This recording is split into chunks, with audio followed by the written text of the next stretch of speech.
Assalamualaikum dan selamat sejahtera kepada sir dan rakan-rakan sekalian.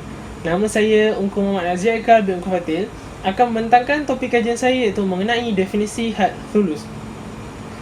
Perkataan thulus itu berasal daripada bahasa Arab dan jika dapat lihat dalam kamus bahasa Arab Indonesia ini, thulus sendiri bermaksud 1/3.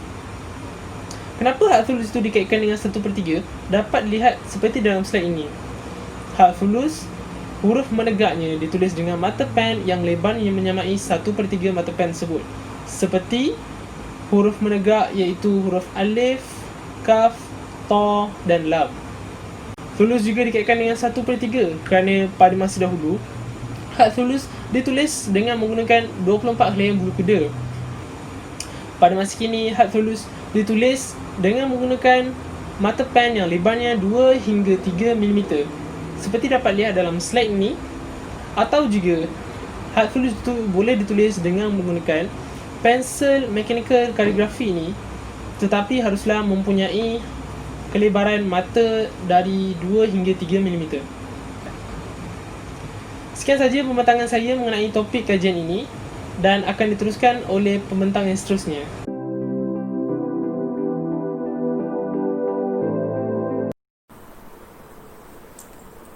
Assalamualaikum warahmatullahi wabarakatuh. Saya Nurin Ifka binti Khairuddin. Hari ini saya akan membentangkan topik berkaitan dengan sejarah perkembangan khat thulus di dunia yang akan terbahagi kepada 3 zaman, iaitu zaman Bani Umayyah, Abbasiyah dan Turki Uthmaniyah. Mari kita lihat satu persatu. Pada zaman Bani Umayyah, keadaan Islam telah berkembang dengan pesat dan ini menjadi salah satu faktor tulisan asal Al-Quran iaitu tulisan Kufi telah ditukarkan kepada tulisan sulus dan nasakh, dan proses ini memakan masa sehinggalah pada zaman Turki Uthmaniyah.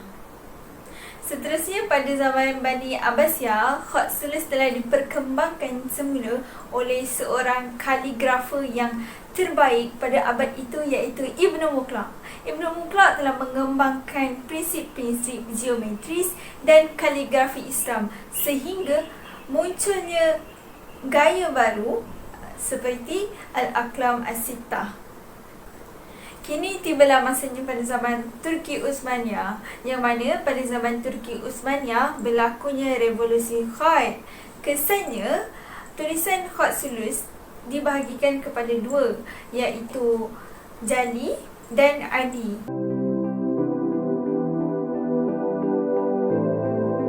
Assalamualaikum dan salam sejahtera kepada semua. Nama saya Nur Izzawani binti Martang akan membentangkan mengenai sejarah perkembangan khat thulus di Nusantara. Nusantara merupakan istilah Jawa lama yang bermaksud pulau-pulau luar. Di Indonesia, Nusantara bermaksud Kepulauan Indonesia, manakala di Malaysia, Nusantara bermaksud Kepulauan Melayu. Khat thulus ni banyak digunakan untuk tujuan hiasan di pelbagai manuskrip, khususnya dalam pembuatan tajuk-tajuk buku atau sab-sab bab dan nama-nama kitab. Jenis ini juga digunakan sebagai tulisan hiasan pada dinding-dinding binaan dan hiasan dalaman. Misalnya, penggunaan kaligrafi sulut mula hadir pada Masjid Lewak Aci 1808.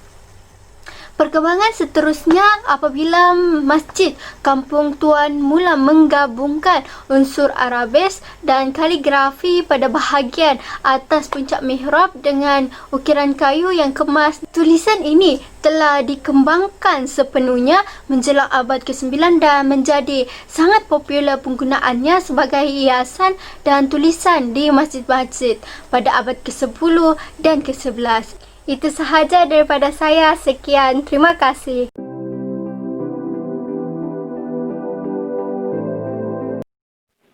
Hai, Assalamualaikum dan salam sejahtera.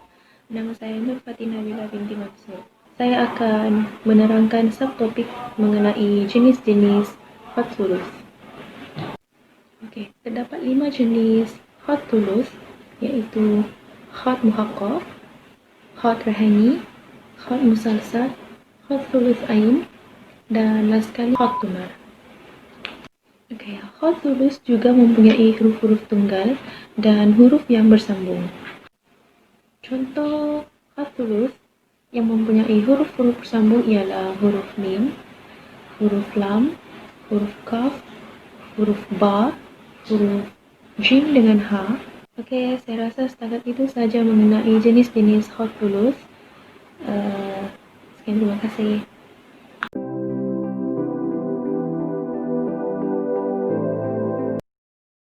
Assalamualaikum dan salam sejahtera dan rakan-rakan semua. Nama saya Nurul Amni Samuel dan saya akan membentangkan topik kajian mengenai keunikan hot sauce daripada hot yang lain. Terdapat 6 keunikan yang ada pada hot sauce. Pertama, hot sauce terkenal dengan grafiknya yang terperinci dan kelenturannya yang mengagumkan. Ini kerana setiap huruf-hurufnya mempunyai bentuk yang khusus dan ditulis secara bersambung-sambung dan kadang-kadang bertindih antara satu sama lain. Berikut adalah contoh bentuk-bentuk bagi beberapa huruf. Kedua, hot sauce biasanya digunakan sebagai tulisan untuk menulis ayat-ayat Al-Quran. Tetapi juga popular sebagai tulisan manuskrip untuk inskripsi kaligrafi serta juga banyak digunakan sebagai hiasan pada dinding-dinding bangunan, reka bentuk duit shilling dan banyak lagi. Ini kerana hot sauce dikatakan sebagai hot yang paling indah. Ketiga, huruf-huruf dalam hot sauce adalah melengkung dengan garisan yang panjang, menjadikan ia mudah untuk dibaca. Ini adalah contoh tulisan untuk kalimah basmalah. Keempat, hot sauce juga digunakan secara meluas di dalam dunia Islam. Ini adalah disebabkan oleh struktur dan kebolehbacaannya yang sangat jelas. Kelima, hot sauce ditulis secara perlahan-lahan berbanding hot yang lain. Ini menyebabkan hot sauce lebih utama penggunaannya dalam penghasilan karya seni berbanding hot yang lain. Berikut adalah gambar seorang wanita yang menggunakan hot sauce sebagai punca pendapatannya. Yang terakhir iaitu yang keenam. Antara semua hot, pakar hot berpendapat bahawa hot sauce adalah salah satu induk di dalam seni hot. Oleh itu, sekian sahaja perkongsian saya mengenai topik ini dan seterusnya akan diteruskan oleh pembentang yang lain. Sekian, terima kasih.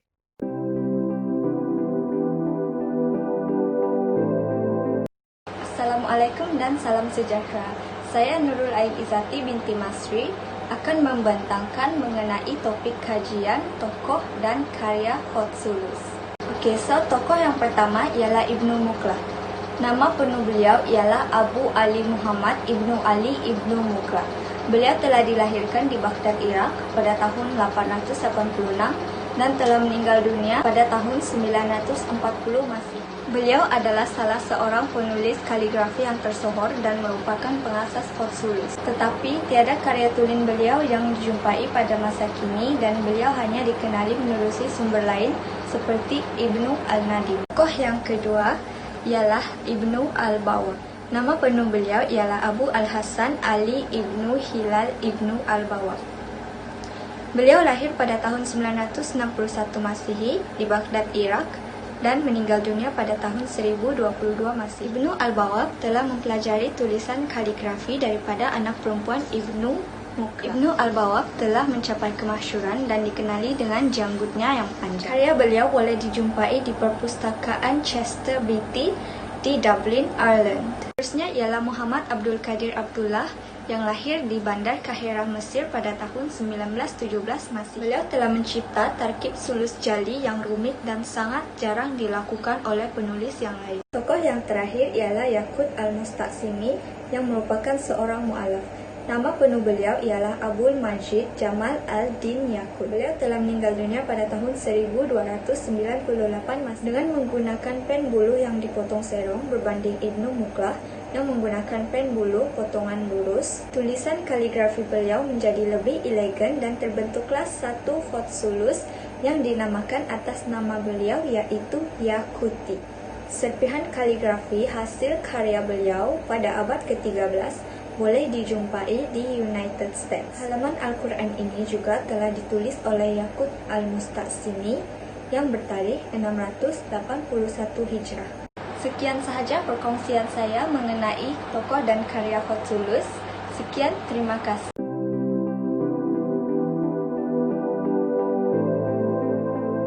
Assalamualaikum dan juga rakan-rakan sekalian. Saya Muhammad Aziz Syafi'i bin Samsul akan membentangkan berkaitan dengan rumusan bagi khat tulut ini. Khat tulut bermakna 1/3 dan juga dikenali sebagai umul khutut, yaitu ibu bagi segala jenis tulisan khat. Khat tulut ini mula berkembang pada zaman kerajaan Abbasiyah, kerajaan Bani Umayyah dan juga kerajaan Turki Utsmaniyah. Selanjutnya, khat tulut ini mempunyai 5 jenis, yaitu yang pertama khat tumar, yang kedua al-muhaqqaq, dan yang ketiga raihani, keempat sulusain, dan yang kelima ialah musalsal. Khat tulut ini juga terkenal dengan 4 orang tokoh yang terkemuka, yaitu yang pertama Ibnu Mukhla, yang kedua Ibnu Al-Bawwab, yang ketiga Muhammad Al-Qadir, dan yang keempat ialah Yaqut Al-Musta'simi.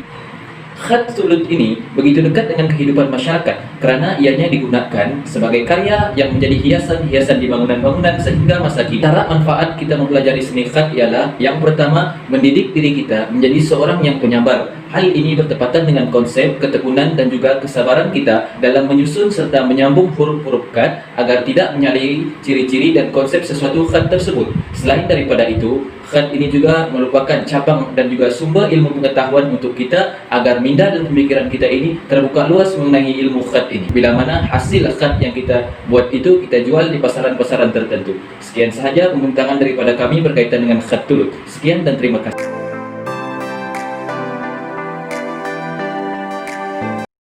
Kedua,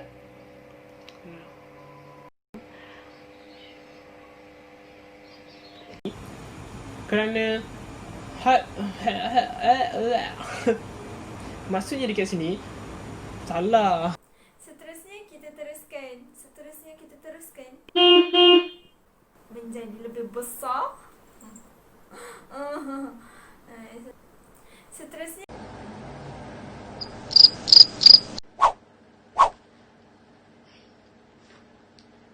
Dan last kali ialah khat tumar. Dimaksud. Okey, berbalik kepada tajuk.